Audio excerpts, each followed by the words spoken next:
Salut la compagnie, c'est Jules Melon, et aujourd'hui dans un Ciné Critique, même si je suis en vacances, je prends le temps de faire une vidéo sur le film événement de cet été, le neuvième long métrage de Quentin Tarantino, Once Upon a Time in Hollywood, alors dixième film de lui sorti au cinéma, vous savez qu'il Bill en deux parties, tout ça, bon on va pas refaire l'histoire, mais neuvième film officiel, et bon c'est une impro ciné critique que je fais mais pas super à chaud puisque j'ai laissé passer la nuit. Voilà, j'ai vu le film hier en fin de journée et bon, j'avais pas l'occasion de faire la vidéo hier soir et j'ai envie de dire tant mieux parce que j'ai beaucoup réfléchi à tout ça et ça permet ici de faire une vidéo avec un peu plus de recul, ce qui n'est pas forcément habituel dans mon concept. Alors, au casting de ce Once Upon a Time in Hollywood, on va pas tous les citer parce qu'il y a une ribambelle d'acteurs incroyables. Évidemment, Leonardo DiCaprio et Brad Pitt pour la première fois réunis dans un même long métrage. Évidemment, Margot Robbie dans le rôle de Sharon Tate. Et d'autres tels que Al Pacino aussi pour la première fois dans un Quentin Tarantino, même s'il a un petit rôle finalement.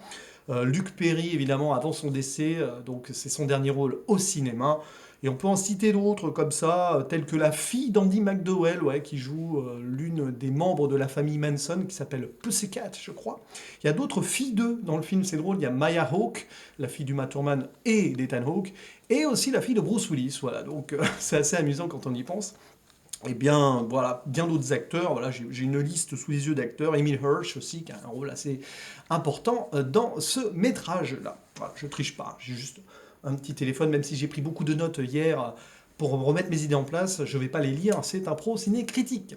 Et donc, quelle est l'histoire de ce Once Upon a Time in Hollywood? C'est dur de parler comme ça le matin au réveil. Eh ben, c'est donc un acteur qui devient un peu has-been dans les années 60, dans un monde d'Hollywood en train d'évoluer. Cet acteur, c'est un certain Rick Dalton, joué par Leonardo DiCaprio, qui était une grande star d'une série télé, puis après il a arrêté, il a voulu se lancer au cinéma. Pas avec grand succès malheureusement, et c'est donc un gars un petit peu désabusé, nostalgique que nous avons dans le film, accompagné de son ami, de sa doublure, de son cascadeur, presque de son frère en quelque sorte, pardon, Cliff Booth, joué par Brad Pitt. Et on suit donc ces deux hommes dans un univers d'Hollywood donc en plein changement, avec ce côté hippie et tout qui apparaît, et évidemment en parallèle la famille Manson, qu'on voit pas forcément beaucoup dans le film, et l'arrivée à Hollywood d'une jeune actrice, une jeune première, Sharon Tate, la femme de Roman Polanski, et on le sait dans l'histoire que cette pauvre fille malheureusement se fera assassiner peu de temps après le début du film, quelque part, par la famille Manson. Donc on s'attend à un moment à ce qu'il y ait ce clash-là, famille Manson, Sharon Tate, et évidemment, quelque part, d'une manière ou d'une autre, Rick Dalton et Cliff Booth impliqués dans cette histoire. Et c'est un film long, de 2h45 environ, qui prend son temps. Alors, avant de passer à des détails qui vont forcément un petit peu spoiler certaines thématiques du film, et avant de passer carrément à une partie full spoiler, parce que la fin est très intéressante à analyser, qu'est-ce que j'ai pensé de ce film? Disons qu'à la sortie de celui-ci, j'étais en mode ouais, j'ai kiffé, mais j'ai kiffé. Puis j'ai réfléchi à ça dans la soirée, puis même dans la nuit, et je trouve quand même que c'est une œuvre parfaitement maîtrisée et réussie d'un certain point de vue et pas forcément très assez accessible. Voilà. Quentin Tarantino, avec ce Once Upon a Time in Hollywood, s'est fait plaisir. Bien sûr, les références à plein de films, à sa jeunesse des années 60 en fait. Il s'est fait un kiff personnel, il a mis toutes voilà, ses préférences pop culture qui l'ont fait grandir, qui l'ont fait devenir ce qu'il est. Et c'est une œuvre très personnelle, je trouve, presque trop personnelle parfois. Donc du coup, elle va peut-être pas parler à tout le monde, et c'est surtout full référencé de plein de choses. En fait, c'est une œuvre qui s'adresse, on va dire, à des cinéphiles, à ceux qui connaissent bien cette époque-là, à ceux qui connaissent très bien Tarantino évidemment, mais en même temps, j'ai envie de dire qu'elle peut aussi être appréciée par des gens qui ne connaissent pas trop cet univers, parce que Quentin Tarantino nous fait une reconstitution aux petits oignons de ces années 60, de ces fins années 60 à Hollywood. C'est extraordinaire. Il faut savoir d'ailleurs que tous les décors, tout ça, c'est du réel, c'est pas du CGI, c'est un travail de dingue. Et faire ça de nos jours, alors qu'on a forcément plus facilement recours à des trucs techniques et tout, c'est vraiment brillant. Là-dessus, rien à dire. Mais évidemment, du coup, le film se regarde, entre guillemets, beaucoup, Tarantino y met beaucoup de lui et prend son temps. Ce qui veut dire au final que l'intrigue de ce long métrage passe au second plan. Et ça peut gêner des gens. Je sais que ça a gêné des gens, puisque j'ai déjà discuté avec 2-3 cinéphiles amis à ce niveau-là. J'ai vu quelques réactions Twitter. J'ai pas encore vu de full critique, parce que je préfère me garder, rester vierge de tout ça quand je fais une vidéo. Mais je comprends du coup ce point de vue où certains ont pu ressentir une sorte d'ennui, certaines longueurs et tout. C'est vrai que Tarantino se regarde filmer parfois. Il fait durer des scènes. Il y a des moments, des scènes quasi méta où on voit donc le personnage de Rick Dalton jouer dans des séries et tout, et ça prend son temps pour nous montrer l'envers du décor quelque part, et je trouve ça assez intéressant, même si évidemment certaines scènes auraient pu avoir 1 ou 2 minutes en moins, du coup le rythme se pose, etc. Mais c'est du Tarantino, tout simplement, et j'ai envie de dire, même c'est une sorte de quintessence de Tarantino, une sorte de synthèse presque de testament de Tarantino. Si ce Once Upon a Time in Hollywood était annoncé comme son dernier film, ça ne sera probablement pas le cas, enfin du moins je l'espère, ça ne me choquerait pas, tant on retrouve toute sa patte, et un côté plus mûr, plus mature, presque nostalgique j'ai envie de dire, qui fait réfléchir pas mal du coup sur l'évolution de l'industrie du cinéma et même d'Hollywood dans le sens large, puisqu'on parle aussi des séries télé. Donc c'est quand même très intéressant. Et puis il y a des thématiques qui sont très fortes quand même. Pour moi, par exemple, les personnages sont traités de façon inégale, mais celui de Rick Dalton, donc joué par Leonardo DiCaprio, excellent d'ailleurs, les acteurs sont très bons dans le film.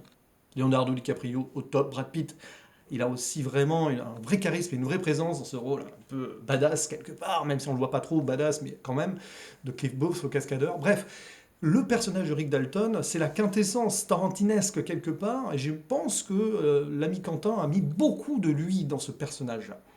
Un acteur has-been qui voit donc avec regret sa carrière décliner, ou sa carrière n'allait nulle part. Il est en pleine dépression, il est alcoolique. Alors, attention, Tarantino n'en est pas là, j'espère pour lui en tout cas. Mais il porte un regard assez rêveur sur le passé. Il a du mal à évoluer, il a du mal à exister dans une industrie qui va ailleurs, qui peut-être ne met pas les mêmes billes dans le même panier, si vous voyez ce que je veux dire. Évidemment, forcément, les temps changent, hein, et c'est encore vrai aujourd'hui, ça sera vrai encore dans 10 ans et dans 20 ans, tout ça machin. Et j'ai envie de dire que tout ce qui se passe dans le ressenti de Rick Dalton est super bien retranscrit. C'est un gars qui manque de confiance en lui, mais qui croit aussi en lui. Il y a cette dualité-là. Et c'est pour ça que c'est important de le voir finalement tourner ses scènes pour une série télé, puisqu'il maintenant il apparaît que dans des séries télé en tant que guest. Voilà, sa carrière a vraiment décliné. Et c'est important de le voir à la fois mal joué parce qu'il a oublié son texte, puis après sublimer une scène extraordinaire, presque un côté shakespearien, tout ça. Moi j'ai trouvé ça très intense, même si ça casse peut-être un peu le rythme de l'intrigue. Mais comme l'intrigue est finalement très secondaire, eh ben ça passe avec le recul. C'est vrai que sur le moment j'étais là en mode ouais ok, mais là en y réfléchissant bien, je trouve ça super bien fait. Et puis évidemment, bon, cette intrigue qu'on espère voir, c'est autour de la famille Manson, de Sharon Tate et tout. Tout le film prépare le grand final. C'est bien fait là-dessus. Il y a des scènes qui paraissent un peu inutiles ou justement donc avec certaines longueurs qui ont tout un intérêt à la fin de ce film-là. Je ne vais pas révéler des choses particulières, je le ferai en spoiler, mais bon, à un moment, il y a le chien du cascadeur, donc, enfin la chienne, je crois, il y a des scènes comme ça qui paraissent totalement inutiles, mais à la fin, on voit que ça a une importance. Et voilà, donc quand tu arrives au grand final, tu te dis ouais, mais du coup, ah ouais, etc. Et c'est un film du coup qui mérite d'être revu. Je pense qu'il va gagner au revisionnage. C'est presque embêtant entre guillemets que je fasse un retour ici à chaud, mais tant mieux. Voilà, ça veut dire que je pense que je l'apprécierai encore plus après l'avoir revu. Mais ouais, c'est un film qui mérite d'être revu et qui va être intéressant à analyser avec plus de recul et donc plus de visionnage, à mon sens. Et du coup, cette intrigue, elle existe quand même. Elle existe et elle permet un certain référencement de Tarantino. Bon, Tarantino, il a toujours référencé ses œuvres par rapport à ce qu'il a aimé. Ici, c'est séries télé, films de l'époque. On parle de Sergio Corbucci, évidemment, le réalisateur de Django, l'un de ses films préférés, de ses séries qu'il a dû regarder à fond quand il était jeune, machin, etc. Mais aussi, il se référence lui-même. Et là, je ne peux pas expliquer quels films sont référencés. Des films de Tarantino sont forcément ici en mode clin d'œil. Il y a, par exemple, je crois qu'ils tournent, les vieux westerns des séries télé de ce film sont tournés sur les mêmes décors que Django Unchained, plus ou moins. Il y a des références à Inglourious Basterds, on va y revenir, parce que c'est pour moi la plus grosse référence du film, à Pulp Fiction, etc. etc. Donc, il s'auto-référence beaucoup, donc il se fait plaisir, il se référence beaucoup à ce qu'il a aimé, et surtout, dans ce film-là, il joue beaucoup entre réalité et fiction. Parce qu'on est dans un monde réel, mais il y rajoute du fictionnel, avec les deux personnages principaux qui n'existent pas, mais aussi des séries ou des choses qui sont remaniées avec ces personnages qui n'existent pas. Et il va pousser son délire jusqu'au bout, sans en dire plus. Et c'est ça qui est assez génial. Qu'est-ce que j'ai d'autre chose à dire avant de faire les full spoil? La BO, toujours aussi bien, mais c'est du Tarantino, on a toujours de la bonne BO, on a la chanson de Los Bravos, je crois, là, qui était dans le trailer. Il y a Hush de Deep Purple, voilà, des trucs comme ça. Il y a California Dreaming, mais pas des Mamas and Papas, une autre version. Voilà, il y a du très bon son, et on écoute beaucoup la radio, forcément, ça se rappelle un peu Reservoir Dogs aussi, vous voyez. Donc c'est cool, les acteurs ont vraiment du charisme. Alors Margot Robbie est toujours aussi rayonnante, un peu sous-utilisée, comme Al Pacino. Il y a beaucoup de personnages qui font que apparaître vite fait. Pour Sharon Tate, c'est compliqué, on en attendait peut-être plus, mais elle est là pour faire le contrepoids, entre guillemets, du personnage de DiCaprio, personnage has-been, donc Rick Dalton has-been, qui a pas trop d'espoir, tout ça, dépressif, alors que Sharon Tate, c'est l'inverse, elle arrive là en mode jeune première, plein de rêves, plein d'espoir. Les deux aiment bien se regarder jouer, ou se voir dans des films, ou jouer, et ça, ils ont ce point commun-là. Il y a presque un moment, on sent la passion de l'acteur, donc ça, c'est cool. Presque un ego trip, au moment où on va Sharon Tate se regarder et être fier d'elle et tout. Bon, c'est pas. Ouais, je pense que beaucoup d'acteurs sont passés par là et c'est cool, même si certains ont du mal à se regarder et tout, mais là, voilà. Donc il y a beaucoup de scènes où on les voit dans les films. On voit d'ailleurs des belles reconstitutions avec Leonardo DiCaprio inséré par exemple dans La Grande Évasion, puisque son personnage Rick Dalton a failli prendre le rôle, mais c'est Steve McQueen, etc. On ne sait pas s'il fantasme ce qu'il aurait pu jouer dans le film ou si on voit un flashback de ses essais, je ne sais pas. Il y a des flashbacks dans le film aussi autour du personnage de Cliff Booth, qui lui aussi aurait pu être plus travaillé dans son passé, mais il y a un côté mystérieux finalement qui garde une certaine saveur, je trouve. Et voilà, je pense que je vais passer au spoiler, parce que là, vous voyez, j'ai hâte, j'ai hâte. Et donc arrêtez-vous là, même si j'espère que vous êtes arrêté avant si vous n'avez pas vu le film, parce que voilà, vaut mieux le voir sans en savoir grand-chose.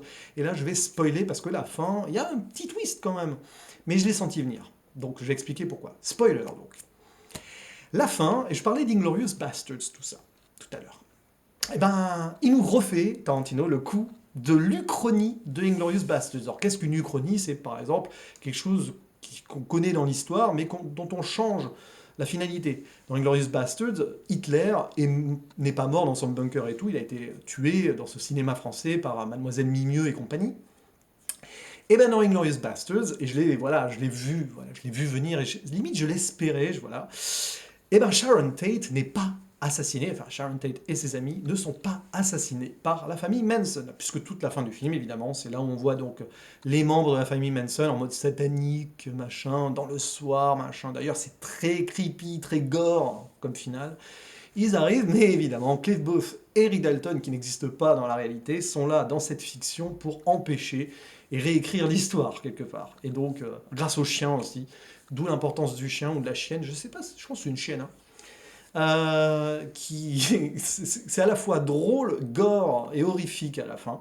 C'est assez jouissif. Et du coup, on voit aussi Cliff Booth qui est bon aux arts martiaux, machin.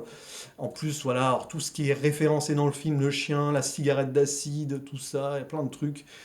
Forcément, on comprend pourquoi on a eu ces scènes parfois un peu inutiles, une fois arrivé au bout. Et j'ai adoré cette fin, qui est assez choc. D'ailleurs, tout le film est très sobre, très calme pour du Tarantino. Il n'y a quasi pas de violence pendant 2h20, 2h15 avant le final. C'est assez fou. C'est certainement le plus doux des Tarantino avant son final, avec probablement, je sais pas, Jackie Brown peut-être. Et la fin, c'est explosif. Et il y va à fond d'ailleurs, Tarantino. Il y va autant à fond sur sa fin qu'il s'est retenu pendant tout le film. Voilà, un beau contraste. Et donc Sharon Tate est sauvée par Rick Dalton et Cliff Booth. Et moi je trouve ça beau comme finale, puisque vous avez le gars has-been et tout, qui finalement, indirectement, parce que c'est plus son cascadeur quand même, mais bon, indirectement va sauver la fille rêveuse, etc. Et finalement, les deux vont peut-être avoir une carrière ensemble ensuite, on n'en sait rien. Donc, belle thématique au final, dans un monde d'Hollywood qui évolue, avec une certaine nostalgie, mais aussi finalement la possibilité d'une renaissance pour Rick Dalton à la fin de ce film-là. D'autant plus qu'il avait eu, voilà, il y a eu une ellipse à un moment, il a eu une grande carrière pendant 6 mois en Italie, en jouant d'ailleurs dans un film fictif de Sergio Corbucci. J'ai oublié le nom du film d'ailleurs, mais bon, c'est un film qui n'existe pas. Ah, j'ai oublié. Nebraska Jim, je crois. Enfin, bref, vous me corrigerez en commentaire, ou je m'auto-corrigerai au pire. Voilà, donc là encore, d'ailleurs, c'est beau à quel point il réécrit la réalité, donc entre sauver Sharon Tate, entre inventer un film d'un de ses réalisateurs préférés, moi je trouve ça, voilà, c'est un fantasme. Tarantino, avec ce film, nous réalise probablement une sorte de fantasme. Ça fait œuvre testamentaire, clairement. Voilà. Alors, j'espère que non, mais il y a des rumeurs comme quoi il va prendre du recul avec le cinéma, au moins, avant son 10e film ou d'autres, en travaillant pour la télé, apparemment, si j'ai bien compris. D'ailleurs, comme Rick Dalton, finalement, Rick Dalton est une sorte d'alter ego de Tarantino dans ce film-là, peut-être. Donc, à voir. Mais ça, on en saura plus dans quelques mois, dans quelques années. Hein. Donc, oui. Et puis, ben, il y a aussi cette scène, et je finirai là-dessus, tant pis, j'oublierai plein de choses, mais bon, ce film, j'y reviendrai peut-être autrement, dans un autre débat avec des amis cinéphiles ou autres. Il y a aussi cette scène quand Cliff Booth arrive dans le ranch Manson, qui est en mode creepy à mort. Ayant vu Midsommar il n'y a pas longtemps, ce genre de communauté un peu spéciale, ça rappelle, voilà, ça rappelle Midsommar un peu, mais c'est un petit côté aussi à la Devil's Rejects, voilà, à la colline à des yeux, une ambiance où on sent que c'est pas top, quoi. Puis, avec Cliff Booth, c'est une scène qui prend son temps là aussi, mais qui est assez folle en mode western ghost town, creepy et tout. J'ai trouvé ça assez intense. Et à partir d'ailleurs, à partir de là, le film devient à mes yeux quasi parfait d'ailleurs. Voilà, parce qu'il n'y a plus de longueur et on va vraiment droit au but. Bref, c'est un très bon film. Je ne saurais le classer parmi les Tarantino parce que de toute façon, il me faudra au moins un deuxième visionnage pour cela. J'aurais du mal à le noter aussi, mais je pense que je vais mettre 8 sur 10 sur Sens Critique. C'est temporaire, c'est qu'un premier visionnage. Et voilà, parce qu'au final, on sent que ça a été super travaillé, que ce soit, donc, comme je l'ai dit, dans les décors, la reconstitution, au niveau de l'acting, au niveau du montage, etc. Il y a quand même des choses super bien faites. C'est pas forcément l'œuvre la plus esthétique au niveau de la mise en scène, hein, je parle, de Tarantino, ni au niveau des dialogues d'ailleurs. Les dialogues sont assez sages, même s'il y a des bonnes joutes vocales entre Rick Dalton et Cliff Booth, qui est vraiment une amitié que pourtant tous les opposent, ces deux personnages un petit peu. D'ailleurs, on voit Cliff Booth apprécier les hippies, alors que Rick Dalton, il est vraiment old school, quoi. Hein. On sent quand même le gars qui est un petit peu réac, limite. Donc c'est assez amusant, ils ont deux visions différentes. Et ouais, c'est une amitié très touchante. Deux frères qui, pourtant, voilà, n'avaient peut-être rien en commun à la base, mais qui ont su s'apprécier, qui ne se quittent jamais. C'est assez touchant comme histoire au final. Et puis bon, on pourra toujours regretter de ne pas avoir beaucoup Margot Robbie en Sharon Tate. C'est vrai qu'elle va apparaître quoi, 15-20 minutes dans le film.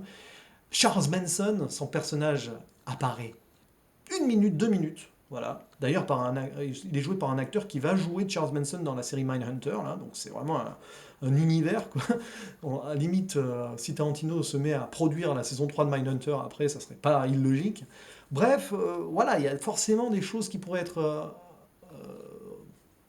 ouais, on peut avoir quelques écueils qui nous ressortent en voyant ce film, c'est clair, mais ce n'est qu'un premier visionnage. Il y a une version longue qui devrait exister sur Netflix en mode 4 heures par épisode. Donc probablement qu'on y verra plus Sharon Tate et Charles Manson, enfin, j'imagine. Il y a des personnages qui ont été coupés, joués par Tim Roth d'ailleurs, l'un d'entre eux.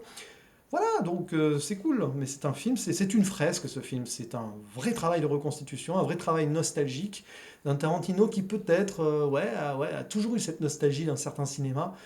Il y a même une critique à Disney très très subtile à un moment, parce qu'il y a une petite actrice qui va jouer dans une des séries de télé où Rick Dalton est engagé, qui parle, ah, je suis fan de Disney et tout, enfin je sais pas s'il y a une critique, mais...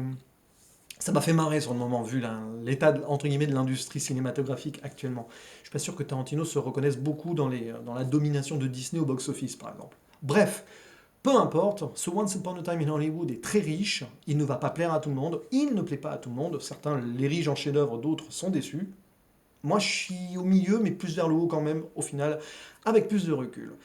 Et bah, si vous avez, voilà, si vous avez aimé, si vous n'avez pas aimé, dans les commentaires, n'hésitez pas à réagir. Le débat est ouvert. Je pense que j'y reviendrai d'une manière ou d'une autre de toute façon. Peut-être dans le fameux live de fin de mois, fin août, vu que j'aurai vu peu de films au cinéma sur ce mois-ci. Ce sera intéressant peut-être d'y revenir. Ce qui est certain, c'est que je le reverrai avec plaisir et avec grande attention parce que il y a des choses, quoi. Et des choses fortes dans ce film-là. Même si je sais que je n'ai pas encore tout, je ne me suis pas approprié d'ensemble encore, forcément, totalement, surtout après une seule, voilà, après une seule séance de cinéma dessus. C'est impossible. En tout cas, merci, Monsieur Tarantino, quand même, quoi qu'il arrive. Je vous dis à la prochaine. Ciao.